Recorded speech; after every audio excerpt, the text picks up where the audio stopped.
हद्दपार असतानाही विनापरवाना देशी बनावटीचं पिस्टल आणि एक जिवंत काडतूस घेऊन फिरणाऱ्या प्रशांत उर्फ चिंगळ्या विजय गायकवाड या स्विटा पोलिसांच्या पथकाने अटक केली. पोलीस निरीक्षक धनंजय फडतरे यांनी गुन्हे प्रकटीकरण पथकास हद्दीमध्ये पेट्रोलिंग करत कारवाई करण्याबाबतच्या सूचना दिल्या होत्या. या अनुषंगाने पोलीस ठाण्याकडील गुन्हे प्रकटीकरण पथक आणि पोलीस उपनिरीक्षक विशाल येळेकर पेट्रोलिंग करत होते.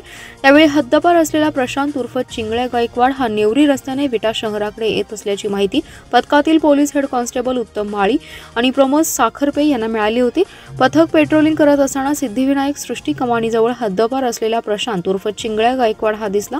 समोरून पोलीस आल्याचं पाहून तो पळू लागला. यावेळी गुन्हे प्रकटीकरण पथकाने प्रशांत उर्फ चिंगळ्याला पाठला करून शिताफीने पकडले. त्याची झडती घेतली असता त्याच्या ताब्यात एक लाकडी तपकिरी रंगाची ग्रीप असलेली देशी बनावटीचे पिस्टल आणि एक जिवंत काडतूस मिळून आले. देशी बनावटीचं पिस्टल आणि एक जिवंत काडतूस बाळगण्याबाबत त्याच्याकडे परवाना आहे का याबाबत विचारणा केली असता त्याने याबाबत त्याच्याकडे कोणताही परवाना नसल्याचं कबूल केलं.